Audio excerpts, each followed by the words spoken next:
নমস্কার বন্ধুরা, Bengali classes YouTube চ্যানেলে আপনাদের সকলকে স্বাগত। আজকে আমরা আলোচনা করব দশম শ্রেণীর পাঠ্যপুস্তকের একটি গুরুত্বপূর্ণ অধ্যায় কারক।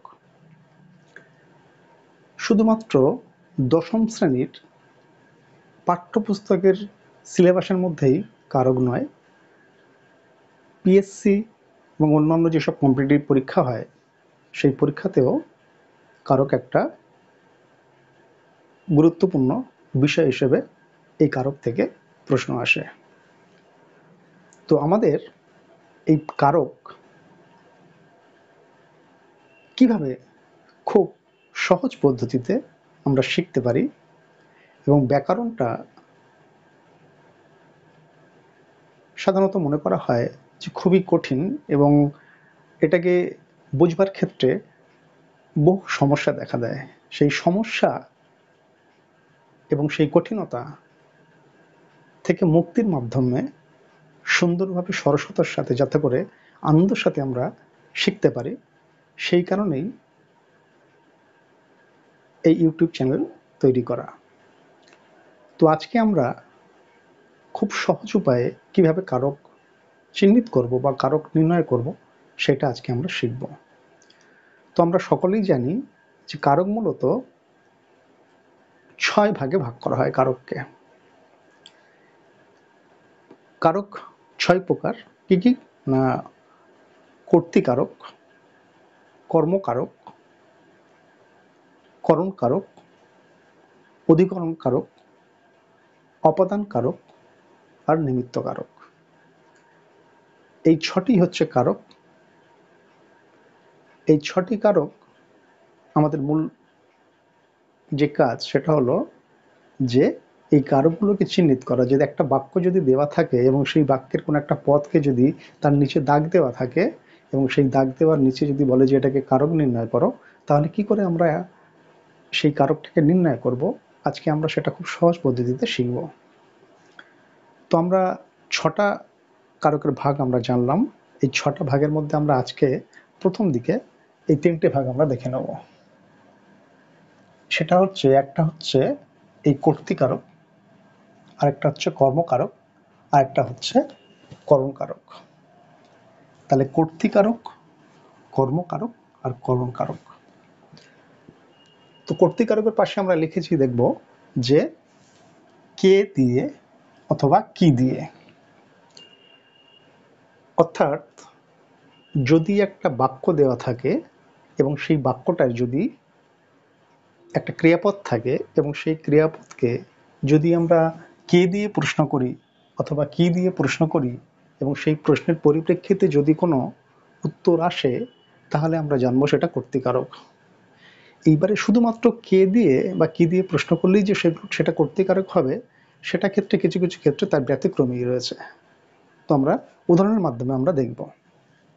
প্রথমত হচ্ছে কর্তৃ মানে হচ্ছে কর্তা, অর্থাৎ যে কাজটি করে সে হচ্ছে কর্তা, আর যে কর্তা সেটি হচ্ছে কর্তৃকারক। যেমন আমি একটা উদাহরণ লিখি,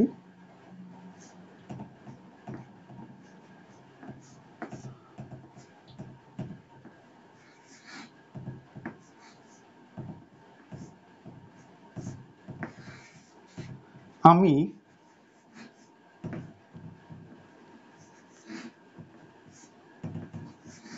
ভাত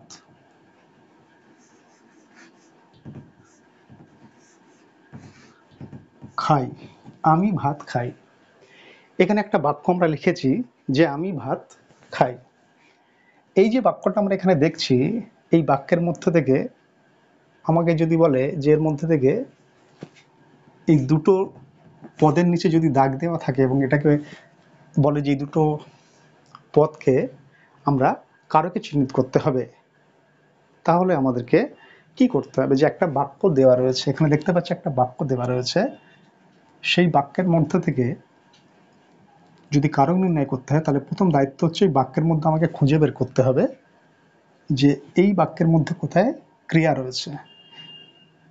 তো আমি ভাত খাই এই বাক্যটার মধ্যে যদি আমরা ভালো করে দেখি, তাহলে আমরা দেখতে পাবো এই বাক্যের মধ্যে রয়েছে ক্রিয়া হচ্ছে খাই, অর্থাৎ আমরা সকলেই জানি যে পদের দ্বারা কোনো কিছু কাজ করা বোঝায় তাকে বলে ক্রিয়াপদ। তো এখানে খাওয়া হচ্ছে কাজ করা বোঝাচ্ছে, তাহলে খায়া খাই মানে হচ্ছে এটা, এটা হচ্ছে ক্রিয়াপদ, এটা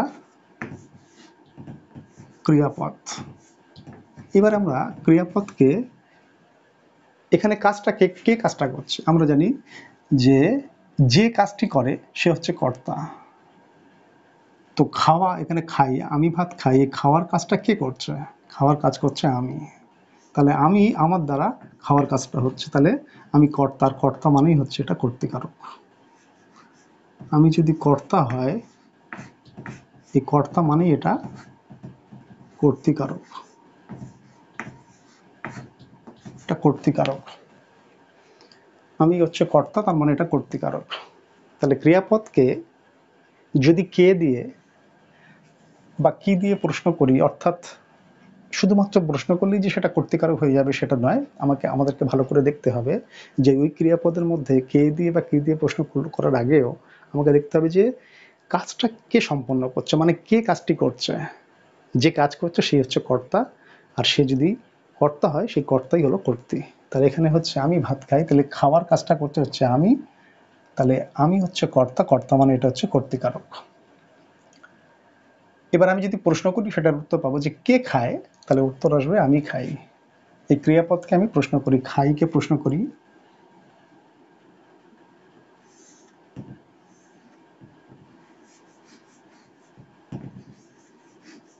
কে খায়, তাহলে উত্তর আসবে আমি খাই। কে খায়? আমি খাই। তাই ক্রিয়াপদকে কে দিয়ে বা কে দিয়ে প্রশ্ন করলে, ক্রিয়াপদকে কে দিয়ে প্রশ্ন করলে সেই প্রশ্নের পরিপ্রেক্ষিতে যে উত্তর আসে সে হচ্ছে কর্তৃকারক। এটা যেমন একটা কর্তৃকারক চেনার উপায়, আরেকটা উপায় আছে যে যে কাজটি করে সেই হচ্ছে কর্তা, আর যে কর্তা সে হচ্ছে কর্তৃকারক। অর্থাৎ খাওয়ার কাজটা কে করছে? আমি করছি, তাহলে আমি হচ্ছে কর্তা, আর আমি কর্তা মানে আমি হচ্ছে কর্তৃকারক। একই রকম আরেকটা পদ দেওয়া রয়েছে এবং তার নিচে একটা আন্ডারলাইন করা আছে যে এটা কি কারক আমরা বুঝবো। এখানে এই যে ছকটা রয়েছে, এই ছকের মধ্যে আমরা দেখতে পাচ্ছি যে কি বা কাকে দিয়ে, অর্থাৎ যদি ক্রিয়াপদকে কি বা কাকে দিয়ে প্রশ্ন করি এবং সেই প্রশ্নের পরিপ্রেক্ষিতে ক্রিয়াপদকে কি বা কাকে দিয়ে প্রশ্ন করলে সেই প্রশ্নের পরিপ্রেক্ষিতে যদি কোনো উত্তর আসে তাহলে সেটা হচ্ছে কর্ম। যেমন আমি খাই, ভাত খাই, এখানে কি খাই? ভাত। কি খাই? ভাত। তাহলে ক্রিয়াপদকে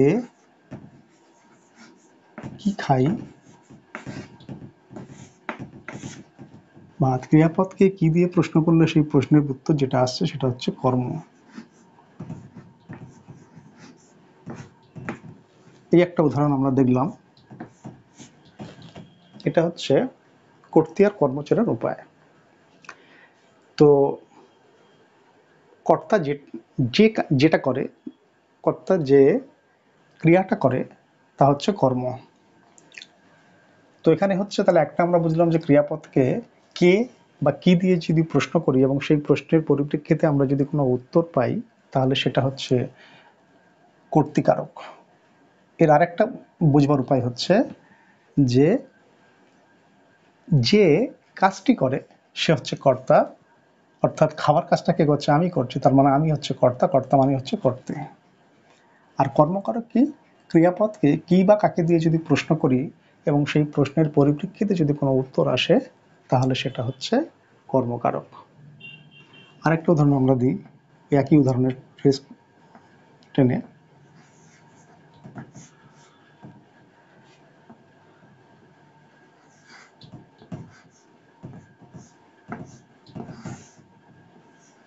আমি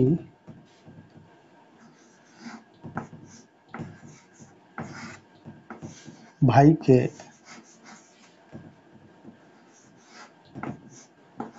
ভাত খাওয়াই।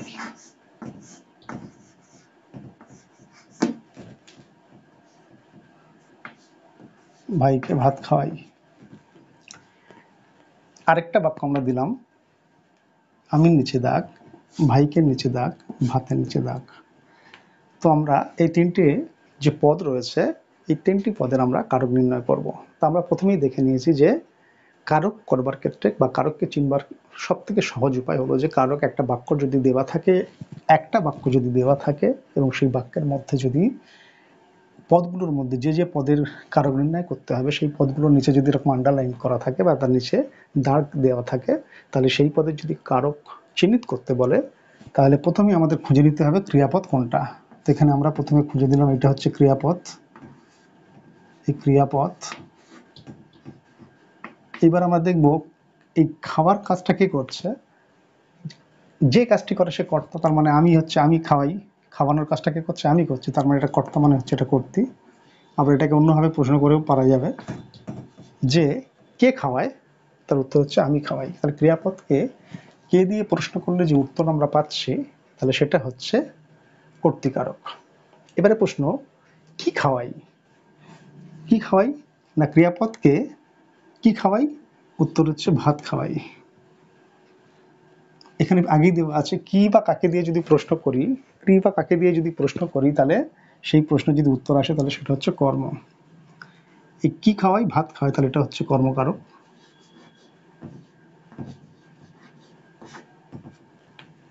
একই রকম ভাবে কাকে খাওয়াই, এই কি বা কাকে দিয়ে ভাইকে খাওয়াই, তাহলে কাকে খাওয়াই ভাইকে যদি ক্রিয়াপদকে কি বা কাকে দিয়ে প্রশ্ন করলে সেটাও কর্ম।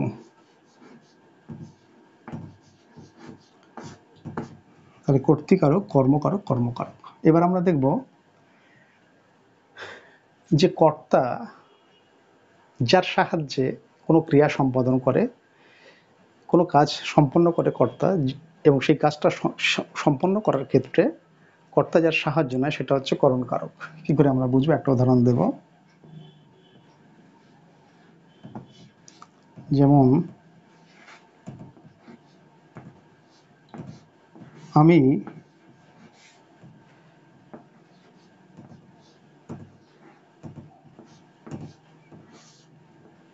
হাত দিয়ে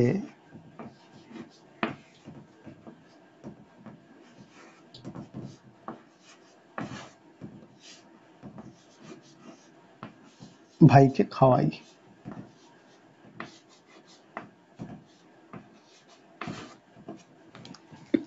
আমি হাত দিয়ে ভাইকে খাওয়াই একটা বাক্য দেওয়া রইল। এটা তো আমরা জানি যে ক্রিয়াপদকে আমি যদি প্রশ্ন করি খাওয়া কে কে খাওয়ায়, আমি খাওয়াই, তো এটা তো কর্তৃকারক জেনে গিয়েছি আমরা।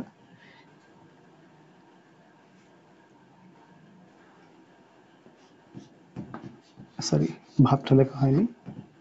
কি খাওয়াই, ভাত খাওয়াই, ভাতটা হচ্ছে কর্ম। কাকে খাওয়াই, ভাইকে খাওয়াই, এটাও কর্ম। এবারে বলছে হাত দিয়ে, তাহলে কিসের দ্বারা খাওয়াই, আমি বলেছি যে কর্তা যার সাহায্যে কোনো ক্রিয়া সম্পন্ন করে, তাহলে হাতের সাহায্যে, আমি হাতের সাহায্যে খাওয়ানোর কাজটা সম্পন্ন করছি, তাহলে এই দ্বারা দিয়া কর্তৃক বা কারোর সাহায্যে যদি কোনো কোনো কিছুর সাহায্যে যদি কোনো কাজ সম্পন্ন হয় তাকে বলে হচ্ছে করণকারক।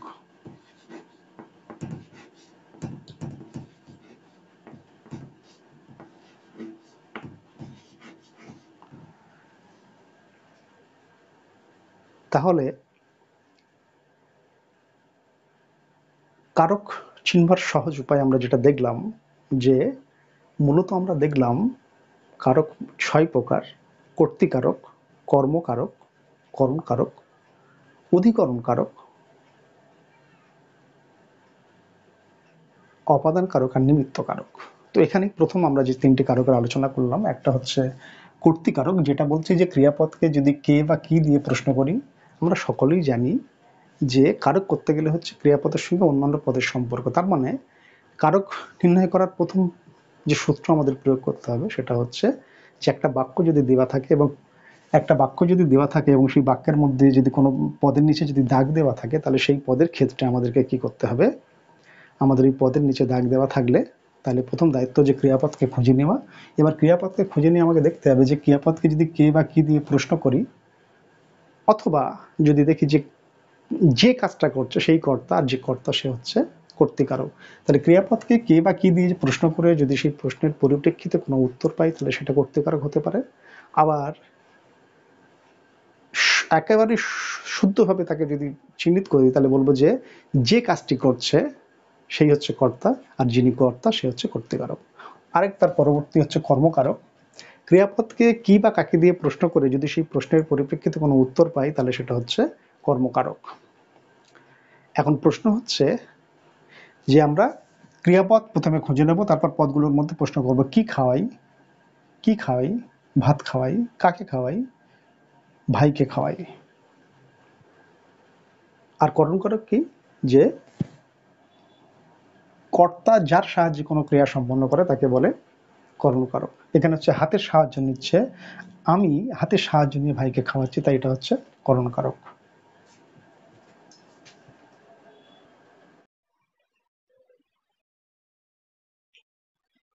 আরো কতগুলো উদাহরণের সাহায্যে আমরা কর্তৃকারক, কর্মকারক আর কর্মকারক সম্পর্কে একটা পরিষ্কার ধারণা তৈরি করতে পারি, যার মাধ্যমে আমাদের যে কোনো কর্তৃকারক, কর্মকারক, কর্মকারক চিনবার ক্ষেত্রে আর কোনো রকম সমস্যা থাকবে না। তো আমরা আসি পরবর্তী উদাহরণগুলো। আগে তো আমরা ছকটা বলে দিয়েছি, আরেকবার আমরা ছকটাকে একবার দেখে নেবো। যে বললাম যে কর্তৃকারক অর্থাৎ যে কাজটি করে সে হচ্ছে কর্তা, আর যে কর্তা সে হচ্ছে কর্তৃকারক। একে চিনবার আরেকটা উপায় রয়েছে, ধরুন যে ক্রিয়া যদি একটা বাক্য দেওয়া থাকে এবং সেই বাক্যের মধ্যে প্রথমে আমাদের খুঁজে নিতে হবে যে ওই বাক্যের মধ্যে কোথায় ক্রিয়াপদ রয়েছে। যদি আমরা ক্রিয়াপদকে খুঁজে নিই তারপর ক্রিয়াপদকে আমরা প্রশ্ন করব। ক্রিয়াপদকে যদি কে বা কি দিয়ে প্রশ্ন করি তাহলে সেই প্রশ্নের পরিপ্রেক্ষিতে যে উত্তর আসে সেটা হচ্ছে কর্তৃকারক। এবং এটাকে বোঝার সব থেকে সহজ পদ্ধতি হলো যে কাজটি যে করছে সে হচ্ছে কর্তা, আর যে কর্তা সে হচ্ছে কর্তৃকারক। এই ছকটা দেখুন, তাহলে কর্তৃকারকের ছক। সেকেন্ড যেটা রয়েছে কারক, সেটা হচ্ছে কর্মকারক।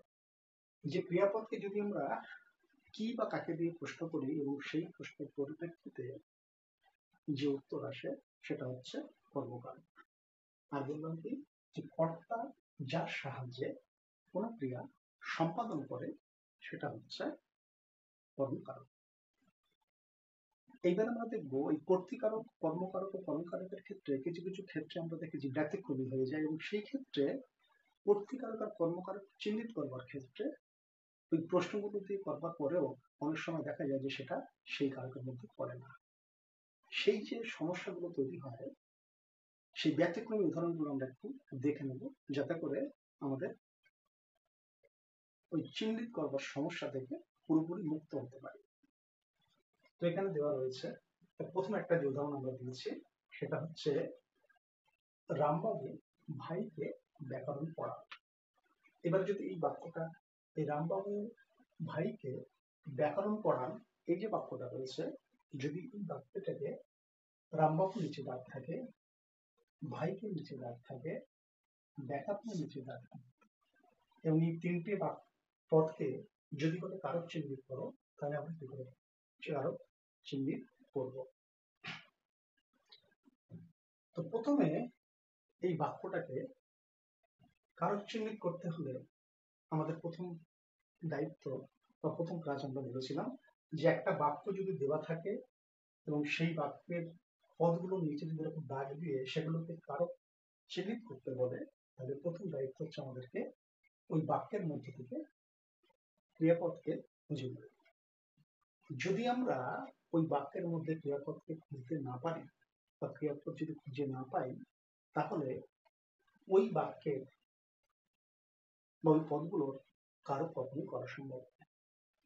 কারণ আমরা সকলেই জানি যে মূলত ক্রিয়াপদের সঙ্গে অন্যান্য পদের যে সম্পর্ক তৈরি হয় সেটাই হচ্ছে কারক। তাহলে ক্রিয়াপদ না থাকলে অন্য পদের সঙ্গে কোনো সম্পর্ক তৈরি করার কোনো প্রশ্নই ওঠে না, আর যেখানে প্রশ্নই ওঠে না সেখানে কারক করা সম্ভব নয়। তাহলে আমাদের মধ্যে এই বাক্যটা দেওয়া আছে এবং এটাকে যদি, এই যে বাক্যটা দেওয়া রয়েছে এবং এই বাক্যের নিচে যে দাগ দিয়ে কারক চিহ্নিত করতে বলেছেই, মানে অবশ্যই এখানে একটা ক্রিয়াপদ রয়েছে, তাই তো? তো যেহেতু এখানে ক্রিয়াপদ রয়েছে, তাহলে আমাদের দায়িত্ব এই ক্রিয়াপদটাকে খুঁজে বের করা। তাহলে রামবাবু ভাইকে ব্যাকরণ পড়ান, এখানে হচ্ছে পড়ান হচ্ছে ক্রিয়াপদ। পড়ানটা কি? পড়ানটা হচ্ছে ক্রিয়াপদ। এই পড়ান ক্রিয়াপদকে আমরা, এই পড়ানোর কাজটা কে করছে? আমরা বলেছিলাম যে যে কাজটা করে সে হচ্ছে কর্তা, আর যে কর্তা সে হচ্ছে কর্তা। অথবা ক্রিয়াপদকে যদি আমরা কে দিয়ে প্রশ্ন করি, সেই প্রশ্নের পরিপ্রেক্ষিতে যদি কোনো উত্তর আসে তাহলে সেটাও কর্তা। তাহলে কে পড়ান? রামবাবু বলেন। তাহলে ক্রিয়াপদকে কে দিয়ে প্রশ্ন করলে সেই প্রশ্নের পরিপ্রেক্ষিতে যদি কোনো উত্তর আসে তাহলে সেটা কর্তৃকা। অথবা বলা যেতে পারে যে যে কাজটা সম্পন্ন করছে, এই পড়ানো যে কাজ, পড়ানো যে কাজ, এই পড়ানোর কাজটা যে সম্পন্ন করছে সে তো কর্তা। এই পড়ানোর কাজটা কে সম্পন্ন করছে? পড়ানোর কাজটা সম্পন্ন করছে রামবাবু। তাহলে রামবাবু যেহেতু পড়ানোর কাজ সম্পন্ন করছে, তোমরা আগেই জানি যে কাজটা করে সে হচ্ছে কর্তা। তাহলে রামবাবু যেহেতু পড়ানোর কাজটা করছে, তার মানে রামবাবু কর্তা। আর রামবাবু কর্তা মানে হচ্ছে, রামবাবু হচ্ছে কর্তৃকারক। কর্তৃকারক। এবারে কি বলছে? কর্তৃকারক আমরা পেয়ে গেলাম। এবারে ক্রিয়াপদকে কি বা কাকে দিয়ে কি পড়ান?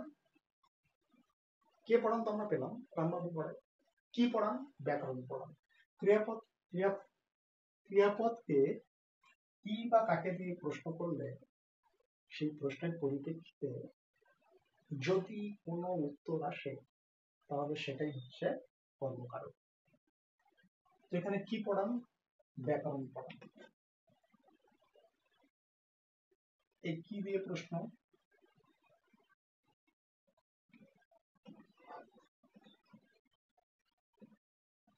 কি দিয়ে প্রশ্ন, এর উত্তর হচ্ছে ব্যাকরণ। তার মানে কি পড়ান? ব্যাকরণ পড়ান। এটা হচ্ছে কর্ম।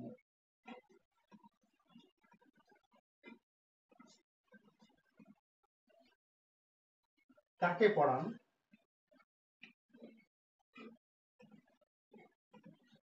কাকে পড়ান? কাকে পড়ান? কাকে দিয়ে প্রশ্ন মানে হচ্ছে ভাইকে পড়ান। তাহলে এটা হচ্ছে কর্ম। এবারে কর্ম সম্পর্কে আলোচনা, মানে কারক চিহ্নিত করার ক্ষেত্রে কর্মর আরেকটা কথা বলা যেতে পারে এই বিষয়ে, যে কর্ম হচ্ছে মূলত দুটো। একটা হচ্ছে মুখ্য কর্ম, একটা হচ্ছে গৌণ কর্ম। মুখ্য কর্ম কোনগুলো? অপ্রাণীবাচক যে কর্মগুলো। অপ্রাণীবাচক মানে কোনগুলো? অপ্রাণীবাচক মানে হচ্ছে যার প্রাণ নেই। যার প্রাণ নেই সেগুলো অপ্রাণীবাচক। যেমন ব্যাকরণ একটা বই, এই বইটার তো প্রাণ নেই, এটা হচ্ছে অপ্রাণীবাচক। তাহলে এটা হচ্ছে মুখ্য কর্ম। ইট এমন তেমনই ভাবে ইট কাঠ পাথর যদি থাকে, এগুলো তো সবই তো প্রাণহীন, তাহলে এগুলো হচ্ছে অপ্রাণীবাচক। তো অপ্রাণীবাচক যে কর্ম সেটা হচ্ছে মুখ্য কর্ম, আর প্রাণীবাচক যে কর্ম সেটা হচ্ছে গৌণ কর্ম। এখানে দুটো কর্ম রয়েছে। এই ব্যাকরণ একটা বই, বইটার প্রাণ নেই, তার মানে হচ্ছে এটা প্রাণীবাচক। আর প্রাণীবাচক মানেই, প্রাণীবাচক মানেই, প্রাণীবাচক মানেই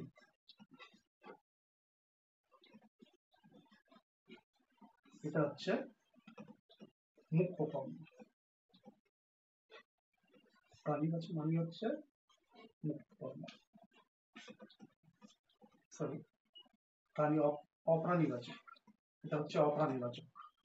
তো অপ্রাণীবাচক মানে হচ্ছে মুখ্য কর্ম। আর ভাইকে মানে ভাইয়ের তো প্রাণ রয়েছে, এটা হচ্ছে প্রাণীবাচক।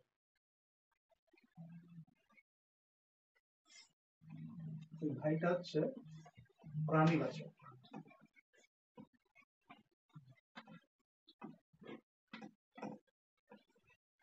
আর প্রাণীবাচক মানে হচ্ছে এটা গৌণ কর্ম। তাহলে এখানে দুটো কর্ম আমরা পেলাম। কি পড়ান? সেই প্রশ্নের পরিপ্রেক্ষিতে যে উত্তরটা সেটা হচ্ছে ব্যাকরণ। তাহলে কি পড়ান? এই প্রশ্নের পরিপ্রেক্ষিতে যে উত্তরটা এসছে সেটা হচ্ছে ব্যাকরণ। তো ক্রিয়াপদকে কি দিয়ে প্রশ্ন করলে সেটা কি কারক হয়? সেটা হচ্ছে কর্ম কারক। একই রকম ভাবে কাকে পড়ান? ক্রিয়াপদকে কি বা কাকে দিয়ে প্রশ্ন করলে বলেছে ভাইকে পড়া, এটাও কর্ম। এবার এই কর্মের মধ্যে দুটো ভাগ আছে, একটা হচ্ছে মুখ্য কর্ম আর একটা হচ্ছে গৌণ কর্ম। মুখ্য কর্ম কাকে বলছে, মানে প্রথম কর্ম অপ্রাণীবাচক, অর্থাৎ যার প্রাণ নেই। যদি কারোর প্রাণ না থাকে, এখানে ব্যাকরণ তো একটা বই, এর মধ্যে কোনো কি প্রাণ রয়েছে? প্রাণ নেই, তাহলে প্রাণ নেই মানে সেটা অপ্রাণীবাচক, আর অপ্রাণীবাচক মানে এটা মুখ্য কর্ম। আর ভাই হচ্ছে একজন ব্যক্তি যার প্রাণ রয়েছে, তো প্রাণ রয়েছে মানে এটা হচ্ছে প্রাণীবাচক, আর প্রাণীবাচক মানে হচ্ছে গৌণ। এটা যখন আমরা কর্মকারকের প্রকারভেদ করব, তখনই আমরা এই সম্পর্কে বিস্তারিত আলোচনা করব। এখন আমরা আবার ওই কর্তৃকারক, কর্মকারক, কর্মকারক চেম্বার জায়গায় ফিরে আসি। কর্তৃকারক, তাহলে কর্মকারক চিনে গেলাম। পরের বাক্যটা আমরা দেখব।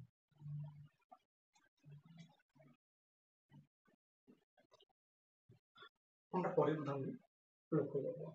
এই পরের যে দুটো উদাহরণ আমরা এখানে দেখবো, এই দুটো উদাহরণ কিন্তু খুবই গুরুত্বপূর্ণ কারণ নির্ণয়ের ক্ষেত্রে ব্যতিক্রম বিষয়। সুতরাং আমাদের খুব মনোযোগ সহকারে এই দুটো উদাহরণ আমাদেরকে দেখতে হবে। দেখো তোমরা যে প্রথম, এই দ্বিতীয় আর তৃতীয় যে উদাহরণটা রয়েছে, প্রথমে কি বলছে, মাঝি ডাকো, আর দ্বিতীয় কি আছে, মাঝি আসে। মাঝি, মাঝি ডাকো, মাঝি আসে, এই দুটো বাক্যের যদি কারণ নির্ণয় করতে বলে, এটাকে যদি কারণ নির্ণয় করতে বলে, তাহলে এখানে মাঝিকে ডাকতে বলছে আর এখানে মাঝি আসছে। তো ভালো করে যদি আমরা ভালো করে দুটো উদাহরণকে লক্ষ্য করি, তাহলে কে আসে, মাঝি আসে, কে আসে, মাঝি আসে। তো এখানে দেখো এই মাঝি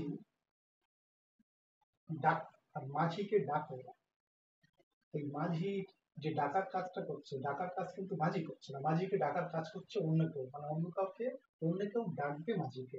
তাহলে কর্তার যে কাজটা করে সেটাই তো কর্তা, তাহলে এখানে কিন্তু মাঝি কর্তা না, এখানে ডাকার কাজ করছে অন্যজন, যে ডাকছে মাঝিকে।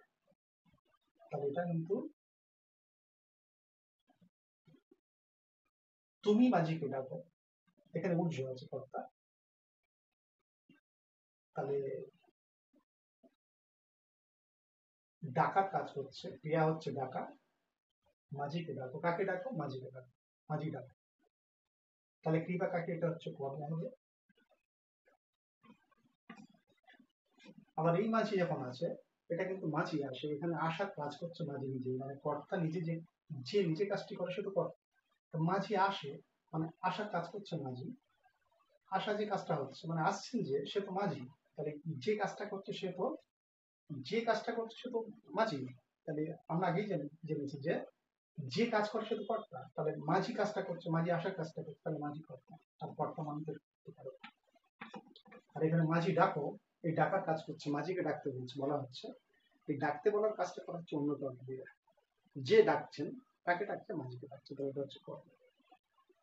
তাহলে মাঝি ডাকো, মাঝিকে ডাকা হচ্ছে, কিন্তু ডাকার কাজ করছে অন্যজন, মানে যে ডাকছে অ্যাকচুয়ালি সে কাজটা করছে, তাহলে যে কাজ করছে সে তো কর্তা, তাহলে কখনই মাঝি কখনই কর্তা হবে না এখানে।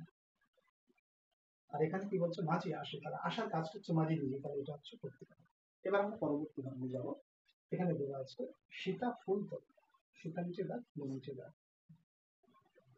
বলেছিলাম প্রথম থেকেই বলে আসছি, বারবার করেই বলে আসছি, যদি একটা বাক্য দেওয়া থাকে, সেই বাক্যের মধ্যে থেকে আমাদেরকে যদি বলে কারণ নির্ণয় করতে, তাহলে প্রথমে আমাদের দায়িত্ব হচ্ছে বাক্যের মধ্যে ক্রিয়াপদ খুঁজে নেওয়া। এখানে এই যে বাক্য, এখানে এই যে বাক্যটা দেওয়া রয়েছে, এই বাক্যের মধ্যে ক্রিয়াপদ হলো তোলে।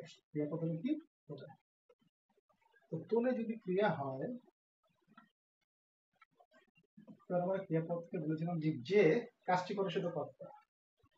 তো তোলার কাজটা করছে কে, সীতা, তাহলে সীতা হচ্ছে কর্তা, মানে সীতা হচ্ছে কর্ত্রী।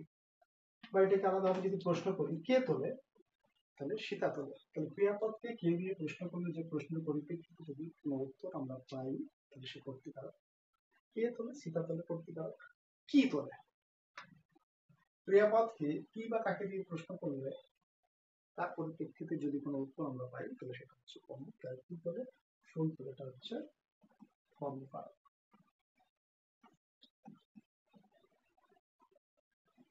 এবারে পরবর্তী যে দুটো উদাহরণ আছে এই দুটো ইম্পর্টেন্ট, উদাহরণ। এটা হচ্ছে অয়েল যাবে আর অয়েলকে যেতে হবে। তাহলে যাবার কাজটা কে করছে? অয়েল করছে। তাহলে যে কাজটা করে সেটা কর্তা, তার মানে অয়েল এখানে কি কর্তৃকারক। অয়েল এখানে কি কর্তৃকারক। আর অয়েলকে যেতে হবে। কাকে যেতে হবে? অয়েলকে যেতে হবে।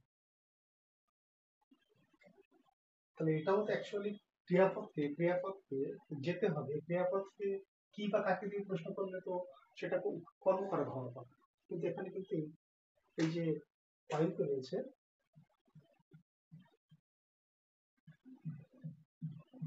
অয়েল পেটা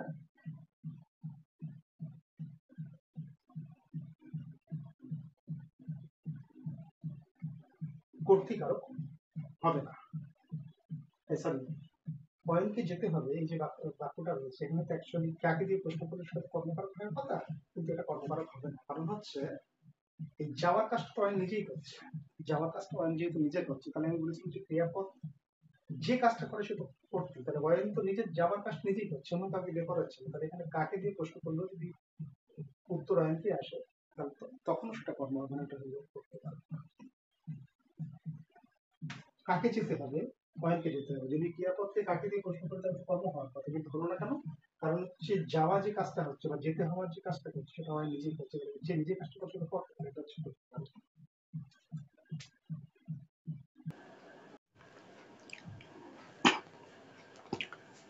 তো কর্তৃকারক কর্মকারক কর্মকারক চিনবার ক্ষেত্রে এবার আমরা কর্তৃকারক কর্মকারক সম্পর্কে পরিপূর্ণ ধারণা আমরা আশা করি পেয়ে গিয়েছি। এবার আমরা কর্মকারক সম্পর্কে একটা পরিপূর্ণ ধারণা তৈরি করব।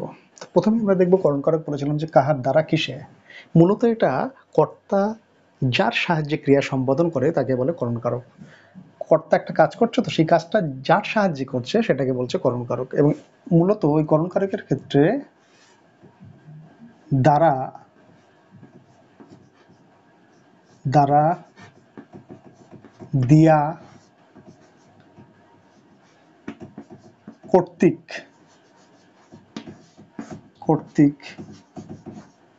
এই অনুসর্গগুলো যুক্ত হয়।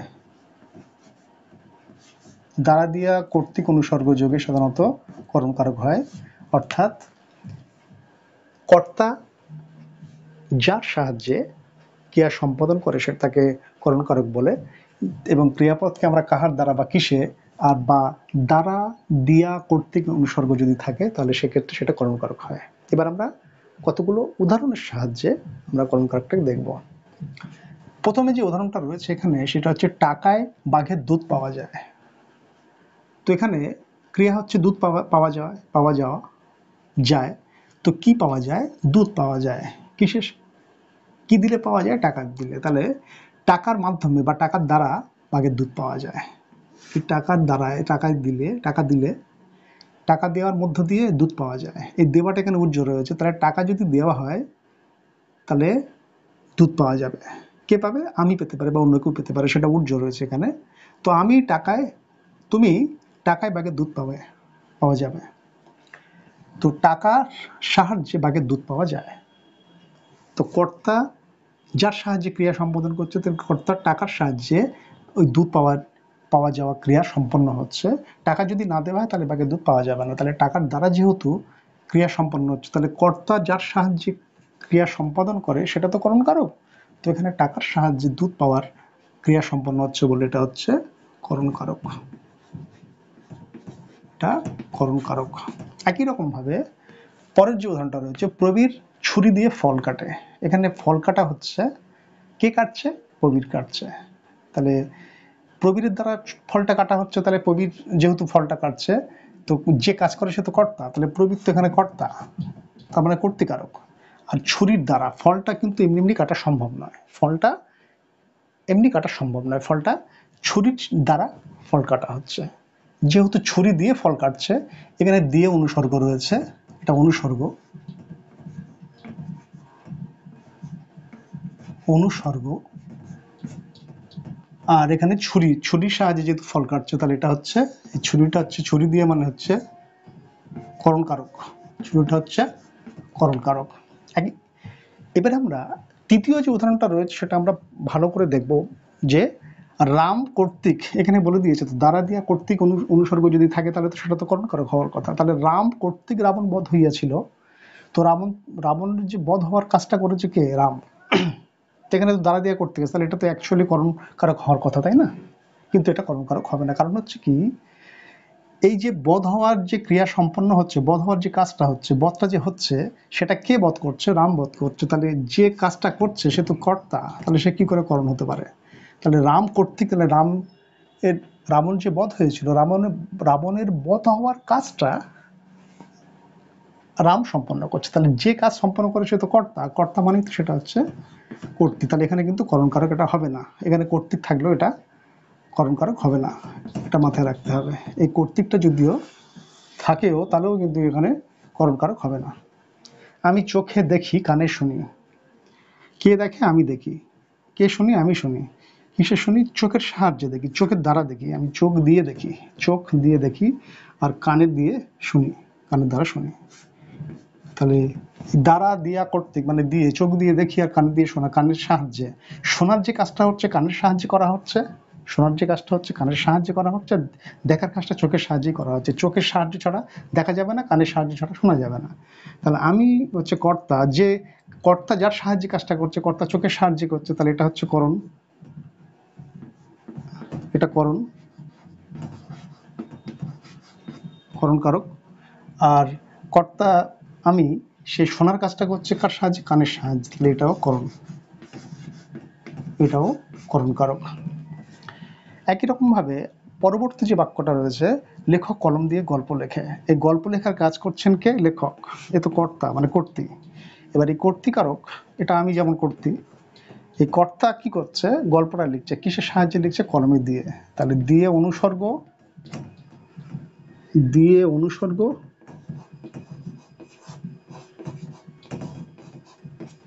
আর কি দিয়ে লিখছে? কলম দিয়ে। তাহলে কলমের সাহায্য, কর্তা যার সাহায্যে ক্রিয়া সম্পন্ন করে সেটা হচ্ছে করণ কারক। কর্তা যার সাহায্যে ক্রিয়া সম্পন্ন করে সেটা করণ কারক। তাহলে কর্তা কলমের সাহায্যে গল্প লেখার কাজটা করছে বলে কলম হচ্ছে করণ কারক। আশা করা যায় পূর্ববর্তী মানে আগের যে উদাহরণগুলো দিয়েছিলাম, তার আগের যে উদাহরণগুলো দিয়েছি আর এখন যে উদাহরণগুলো দিলাম, এই উদাহরণগুলোর সাহায্যে আলোচনার মধ্যে দিয়ে কর্মকারক, কর্তৃকারক, কর্মকারক আর কর্মকারক সম্পর্কে জানা এবং কর্তৃকারক, কর্মকারক চিহ্নিত করার ক্ষেত্রে যে আমরা খুব সহজেই চিনতে পারবো। এই যে উদাহরণগুলো দিয়েছি আমরা, এখন আশা করি এই কর্ম, কর্তৃ আর কর্মকারক চিহ্নিত করবার ক্ষেত্রে আর কোনো অসুবিধা থাকবে না।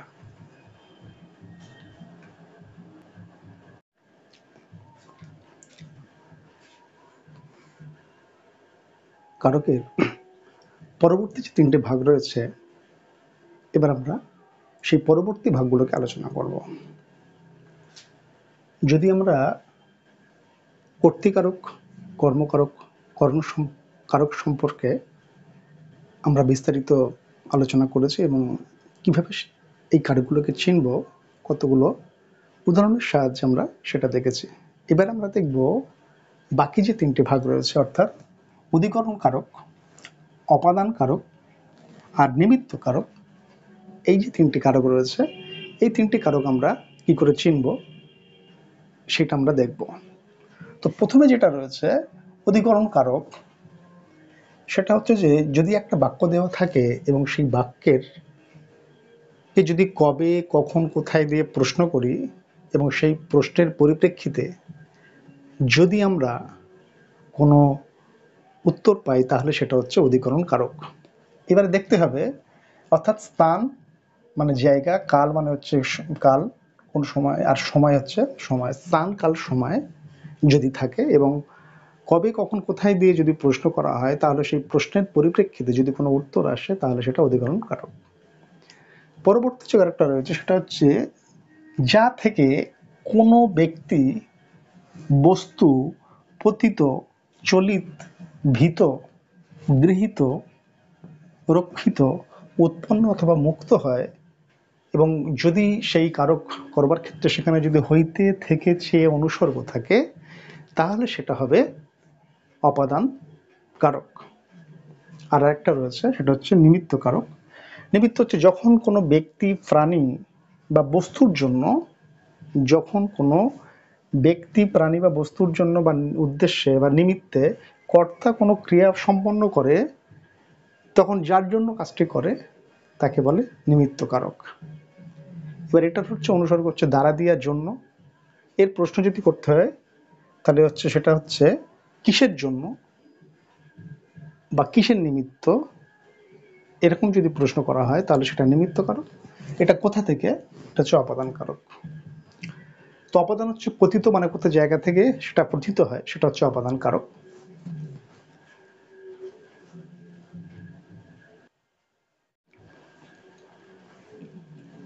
তো কিসের জন্য বা কিসের নিমিত্তে যদি হয় তাহলে সেটা হচ্ছে নিমিত্ত কারক।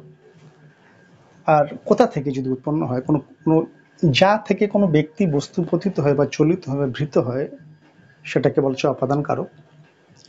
আর কবে, কখন, কোথায় দিয়ে যদি প্রশ্ন করি, সেই প্রশ্নের পরিপ্রেক্ষিতে অর্থাৎ ক্রিয়াপদকে কবে, কখন, কোথায় অর্থাৎ স্থান, কাল, সময় যদি বোঝায় তাহলে সেটা হচ্ছে অধিকরণ কারক। এবার আমরা দেখব কতগুলো উদাহরণের সাহায্যে, যাতে করে এই করণ কারক, সরি, যাতে করে এই অধিকরণ কারক, অপাদান কারক আর নিমিত্ত কারক সম্পর্কে একটা পরিষ্কার ধারণা আমাদের তৈরি হয়।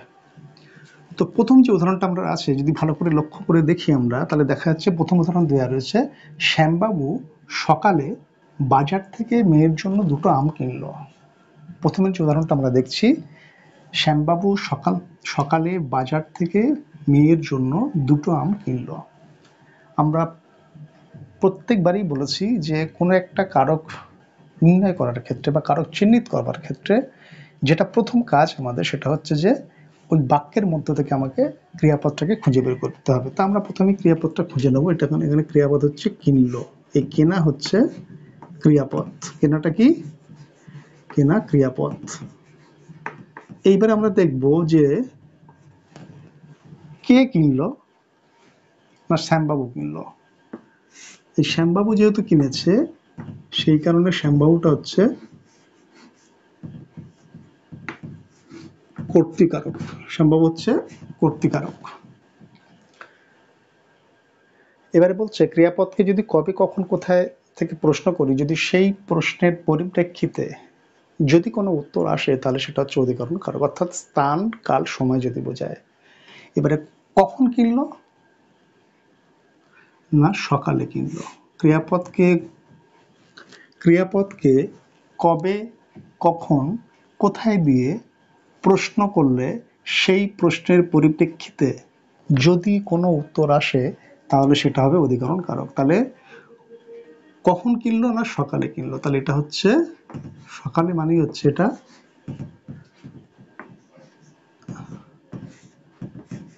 অধিকরণ। সকালে মানে হচ্ছে এটা অধিকরণ কারক। এবারে হচ্ছে যে বাজার থেকে, কোথা থেকে, যদি বলতো স্থান বোঝালেও এখানে থেকে অনুসর্গ আছে, তাহলে কোথা থেকে, না বাজার থেকে।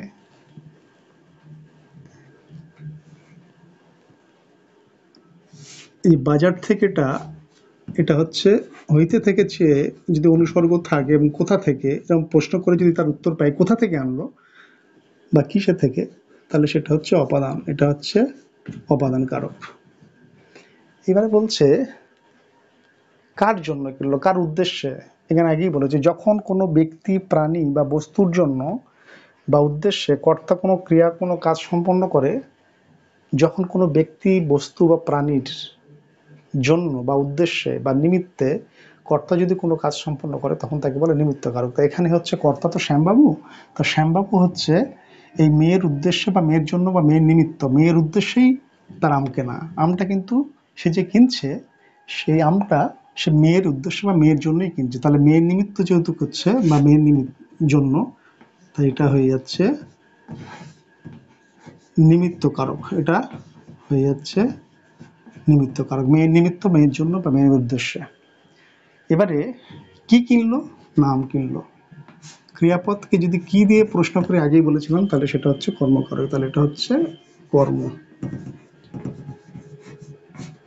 তাহলে উপরিউক্ত যে বাক্যটা রয়েছে, এই বাক্যের মধ্যে আমরা যদি ভালো করে দেখি যে এই বাক্যটাকে কারক নির্ণয় করতে গেলে, তাহলে প্রথমে আমরা কি করলাম? শ্যামবাবু সকালে বাজার থেকে মেয়ের জন্য 2টো আম কিনলো। তো এখানে প্রথম হচ্ছে শ্যামবাবু ছিল। প্রথম আমি বলেছিলাম যে একটা বাক্য তৈরি, একটা বাক্যের মধ্য থেকে পদের নিচে দাগ দিয়ে যদি সেই পদকে বলে যে কারক নির্ণয় করো, তাহলে প্রথম দায়িত্ব হচ্ছে ক্রিয়া খুঁজে নেওয়া। তাহলে এটা হচ্ছে ক্রিয়া, আমরা খুঁজে নিয়েছি।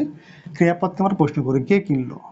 শ্যামবাবু কিনলো। প্রথমত বলেছিলাম যে ক্রিয়াপদকে যদি কে দিয়ে প্রশ্ন করি, তাহলে সেই প্রশ্নের পরিপ্রেক্ষিতে যদি কোনো উত্তর আসে, তাহলে সেটা হবে কর্তৃকারক। অথবা বলা যেতে পারে যে কর্তা যে কাজটা করে সে হচ্ছে কর্তা। তো আম কেনার কাজটা কে করছে? শ্যামবাবু করছে, তাহলে শ্যামবাবু হচ্ছে কর্তা। তার মানে এটা কর্তা, মানে এটা হচ্ছে কর্তৃ। কর্তা মানে এটা কর্তৃকারক। এবারে বললাম কখন কিনলো? না সকালে কিনলো। মানে কোন সময় কিনলো? সময় বোঝাচ্ছে, সকালে কিনলো। তাহলে ক্রিয়াপদকে কবে, কখন, কোথায় দিয়ে প্রশ্ন করলো, তখন যে প্রশ্নের ক্রিয়াপদকে কবে, কখন, কোথায় দিয়ে প্রশ্ন করলে সেই প্রশ্নের পরিপ্রেক্ষিতে যদি কোনো উত্তর পাওয়া যায়, তাহলে সেটা হচ্ছে অধিকরণ কারক। তাহলে এটা হচ্ছে সকালটা হচ্ছে অধিকরণ। এবার হচ্ছে কোথা থেকে কিনলো? কোথা থেকে, কিসে থেকে? এই হইতে থেকে চেয়ে অনুসর্গ যদি থাকে এবং এইসব প্রশ্ন যদি করা যায়, যা থেকে কোনো ব্যক্তি বস্তু পতিত হয়, মানে পড়ে যায়, চলে, ভীত হয়, গৃহীত হয়, রক্ষিত অথবা উৎপন্ন হয় বা মুক্ত হয় যদি হয়, তাহলে সেটা হচ্ছে অপাদান কারক। তো কোথা থেকে? না বাজার থেকে। তাহলে কোথা থেকে প্রশ্ন করার পরিপ্রেক্ষিতে যে উত্তরটা এলো সেটা হচ্ছে বাজার থেকে, তাহলে এটা হচ্ছে অপাদান কারক। আর কার জন্য শ্যামবাবু বাজারে গিয়েছিলেন? মেয়ের জন্য। কি কেনার জন্য? আম কেনার জন্য। তাহলে মেয়েকে আম কিনে দেওয়ার জন্য শ্যামবাবু বাজারে যাওয়া, তাই মেয়ের উদ্দেশ্যে সে গিয়েছে বলে এটা হচ্ছে নিমিত্ত বা জন্য হচ্ছে নিমিত্ত কারক। আর কি কিনলো? ক্রিয়াপদকে কি দিয়ে প্রশ্ন করলো, সেই প্রশ্নের পরিপ্রেক্ষিতে যদি কোনো উত্তর আসে, তাহলে সেটা হচ্ছে কর্মকারক, এটা কর্মকারক। পরবর্তী দুটো যে উদাহরণ রয়েছে, এই উদাহরণ দুটি আমাদেরকে খুব গুরুত্ব সহকারে দেখতে হবে। যে দুটো বাক্য রয়েছে এখানে, একটা হচ্ছে যে বাসটি স্ট্যান্ডে দাঁড়িয়ে রয়েছে, বাসটি স্ট্যান্ডে দাঁড়িয়ে রয়েছে, আর একটা হচ্ছে বাসটি স্ট্যান্ড ছাড়লো।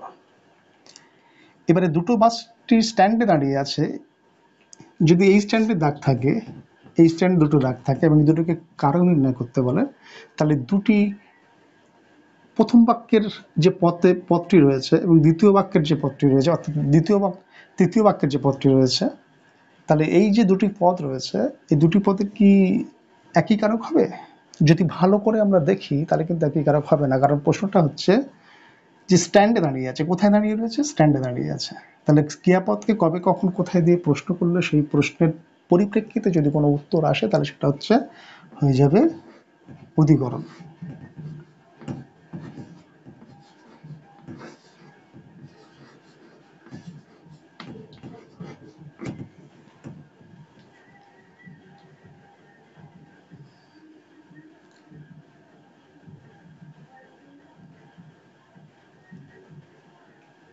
আর বাসটি স্ট্যান্ড ছাড়লো, মানে স্ট্যান্ড থেকে ছাড়লো। স্ট্যান্ড থেকে মানে হচ্ছে এই হইতে থেকে চেয়ে 1 নম্বর হবে, আর এটা হচ্ছে যে এটা হচ্ছে অপাদান। এবারে অপাদান কেন হচ্ছে তার একটা কারণ আমরা বলবো।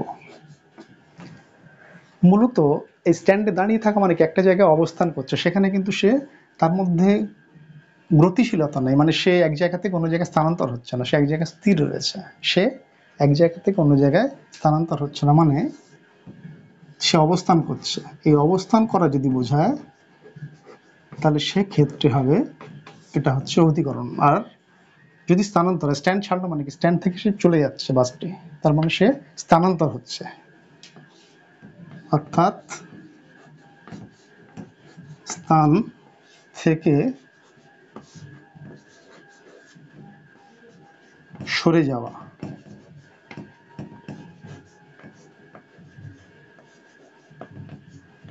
স্থান থেকে সরে যাওয়া অর্থাৎ অধিকরণ হচ্ছে অবস্থান, এক জায়গায় স্থির রয়েছে, আর অপদান হচ্ছে স্থান থেকে সরে যাওয়া। তাহলে যদি আমরা অধিকরণ আর অপদানের ক্ষেত্রে একটি বাক্যের মধ্যে বা পরবর্তী বাক্য দুটোর মধ্যে থাকে এবং অধিকরণ অপদান করবার ক্ষেত্রে আমাদের মধ্যে একটা কনফিউশন তৈরি হতে পারে। সেই কনফিউশন দূর করবার জন্য এই যে দুটো বাক্য আমরা ভালো করে যদি দেখি, যে এখানে স্ট্যান্ডে দাঁড়িয়ে রয়েছে, আমরা এক জায়গায় অবস্থান করছে, তার মধ্যে কোনো স্ট্যান্ডে দাঁড়িয়ে রয়েছে মানে সে এক জায়গায় অবস্থান করছে, অর্থাৎ সেখানে তার কোনো স্থানান্তর হচ্ছে না। আর এখানে স্ট্যান্ড ছাড়লো মানে কি, বাসটি স্ট্যান্ড থেকে বেরিয়ে যাচ্ছে, অর্থাৎ সে স্থান থেকে সরে যাওয়া মানে স্থানান্তর ঘটছে। তাহলে এটার ক্ষেত্রে এই স্ট্যান্ড যেহেতু স্ট্যান্ড থেকে ছাড়লে এটা হচ্ছে অপাদান কারক। একই রকমভাবে পরবর্তী যে দুটি উদাহরণ রয়েছে যদি ভালো করে আমরা দেখি তাহলে দেখব তিলে তৈল হয় আর তিলে তৈল থাকে। এই তিল থেকে তৈরি হয় মানে তৈলের উৎপত্তি হচ্ছে এখানে হচ্ছে যা থেকে কোনো ব্যক্তি বস্তু হতে পারে, পতিত হতে পারে, চলিত হতে পারে, ভীত হতে পারে, গৃহীত হতে পারে, রক্ষিত হতে পারে অথবা উৎপন্ন হতে পারে। তো এখানে তিল থেকে তৈল উৎপন্ন হচ্ছে, তাহলে তিলে থেকে তৈল উৎপন্ন, এখানে যে তিলে আছে এই তিলে কিন্তু কখনোই অধিকরণ কারক হবে না, এখানে হবে এটা অপাদান। তিল থেকে তৈল হচ্ছে, সুতরাং এটা হবে অপাদান। আর তিলে তৈল থাকে, পরবর্তী যদি আমরা এটাকে দেখি যে তিলে তৈল থাকে, তাহলে এখানে কিন্তু কোথায় থাকে, এখানে তিলের মধ্যে থাকে, তাহলে কোথায় থাকে ক্রিয়াপদকে প্রশ্ন করলে কবে কখন কোথায় দিই, এটা হচ্ছে অধিকরণ কারক।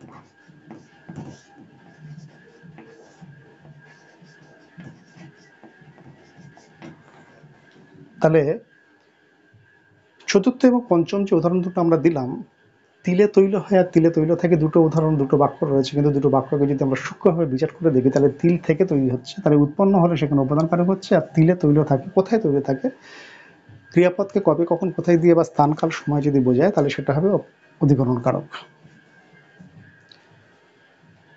তো এই উদাহরণগুলোর মধ্য দিয়ে মোটামুটিভাবে আমরা একটা অধিকরণ অপাদান নিমিত্ত সম্পর্কে একটা ধারণা আমাদের মধ্যে তৈরি হবে আশা করছি।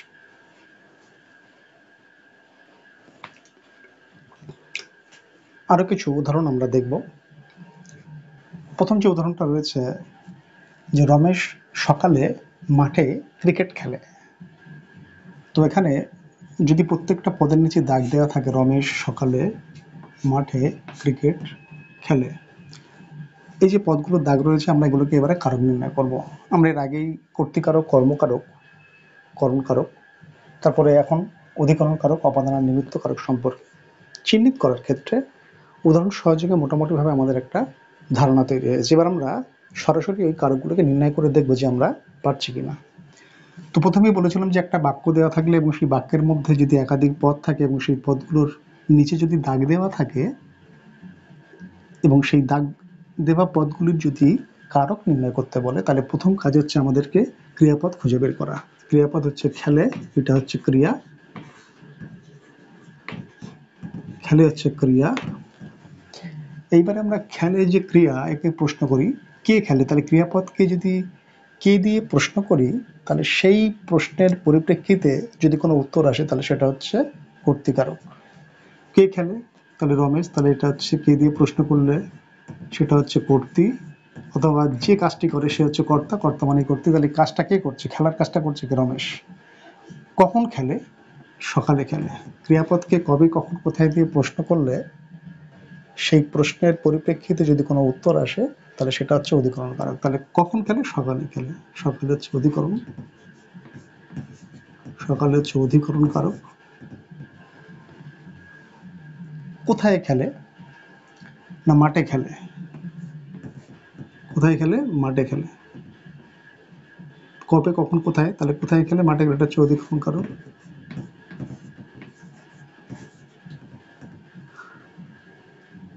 এইবার হচ্ছে কি খেলে, না ক্রিকেট খেলে। তো ক্রিয়াপদকে কি দিয়ে প্রশ্ন করলে সেই প্রশ্নের পরিপ্রেক্ষিতে যদি কোনো উত্তর আসে তাহলে সেটা হচ্ছে কর্মকারক, কর্ম।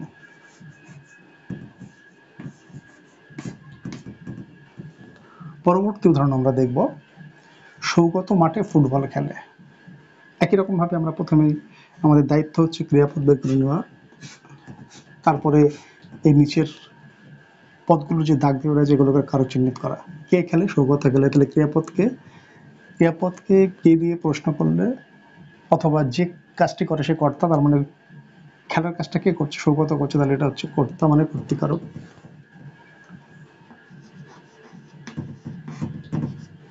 কোথায় খেলে? না মাঠে খেলে। কবে কখন কোথায় হলে সেটা হচ্ছে অধিকরণ কারক, তাহলে এটা অধিকরণ কারক। এইবার আমাদের দুটো জিনিস ভালো করে একটু লক্ষ্য করতে হবে। প্রথম যে উদাহরণটা রয়েছে, ক্রিকেট খেলে, ক্রিকেটটা তো ক্রিকেট যে খেলাটা হয় সেটা তো ব্যাট বা বলের সাহায্যে খেলা হয়, তাহলে এটা কিন্তু কর্ম। কি খেলে? ক্রিকেট খেলে, সেটা কর্ম হতে পারে। কিন্তু ফুটবল খেলাটা হচ্ছে যে খেলার কাজটা করছে ফুটবলের সাহায্যে খেলা হচ্ছে। তাহলে কোনো কিছুর দ্বারা যখন কর্তা, যখন এখানে কর্তা সৌগত, কর্তা যখন কোনো কিছুর সাহায্যে কোনো ক্রিয়া সম্পন্ন করে তখন তাকে করণকারক বলে। তো সৌগত এখানে ফুটবলের সাহায্যে খেলার কাজটা করছে, তাহলে এখানে ফুটবল হচ্ছে এখানে করণকারক।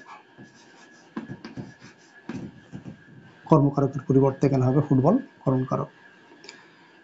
কিন্তু কি খেলে? উত্তরে যদি কি দিয়ে প্রশ্ন করলে যদি উত্তর আসে ফুটবল, তাহলে তো সেখানে কর্মকারক হওয়ার কথা। কিন্তু এখানে যেহেতু ফুটবলের মানে ফুটবলের সাহায্যে খেলার কাজটা করা হচ্ছে, তাহলে সেই কারণে এখানে ফুটবল হচ্ছে করণকারক। পরবর্তী উদাহরণ আমরা দেখব, আমি বাজার থেকে বোনের জন্য কিছু ফল কিনলাম।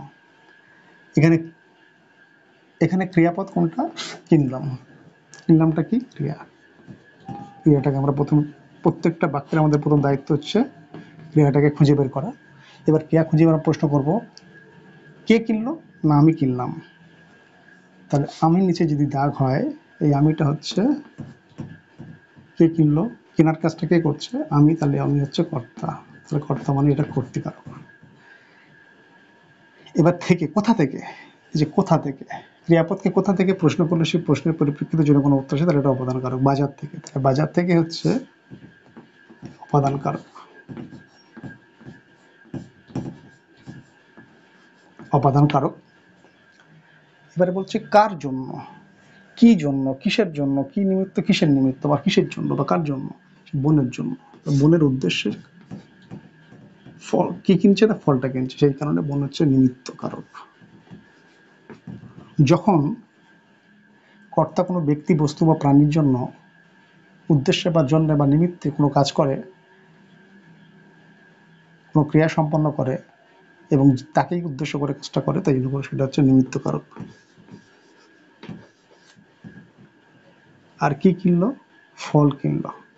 ক্রিয়াপদকে কি দিয়ে প্রশ্ন করলে সেই প্রশ্নের পরিপ্রেক্ষিতে যদি কোনো উত্তর আসে তাহলে সেটা হচ্ছে হয়ে যাবে কর্মকারক। এইবার আমরা চতুর্থ এবং পঞ্চম যে উদাহরণ দুটো রয়েছে একটু ভালো করে লক্ষ্য করব। দুটোতেই নদী আছে, নদীতে মাছ ধরতে গেলাম আর নদী থেকে নৌকা উদ্ধার করা হলো। এই গেলাম, এটা তো ক্রিয়াপদ, আমরা সকলেই জানি। ধরতে গেলাম, কি ধরতে গেলাম? মাছ। মাছ তো কর্ম। কি ধরতে গিয়েছে? মাছ। মাছ হচ্ছে ক্রিয়াপদকে কি দিয়ে প্রশ্ন করে সেটা হচ্ছে কর্ম। এবারে বলছে কোথায় ধরতে গেলাম। এখানে কিন্তু নদীতে, এখানে কিন্তু নদী অবস্থান করছে, নদীর একটা অবস্থান বা জায়গা রয়েছে, সেখানে গিয়ে মাছ ধরতে গিয়েছি আমরা। কোথায় মাছ ধরতে গেলাম, এখানে কিন্তু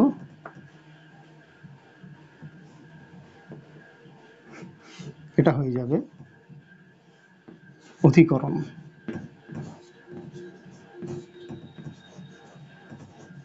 অধিকরণ। আর এখানে বলছে নদী থেকে নৌকা উদ্ধার করা হলো। এখানে নদী থেকে, কোথা থেকে নদী উদ্ধার করা হলো?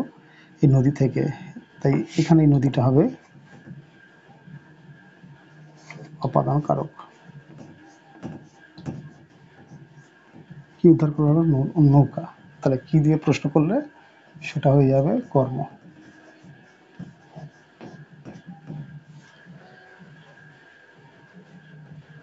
আশা করি এই কারক সম্পর্কে বা কারক চিহ্নিত করার ক্ষেত্রে মোট যে 6টা কারক আছে, কর্তৃকারক, কর্মকারক, করণকারক, অধিকরণ কারক, অপাদান কারক আর নিমিত্ত কারক, আমরা যে উদাহরণগুলো প্রয়োগ করে এখানে দেখলাম, আশা করি এরপরে কারক সম্পর্কে কোনো কনসেপ্ট বা ধারণা যে তৈরি হলো আমাদের মধ্যে, আর বোধহয় কারক নির্ণয় করার ক্ষেত্রে আমাদের ভুল হওয়ার সম্ভাবনা থাকবে না। এই বলে আমি আমার আজকের ভিডিও এখানে শেষ করছি।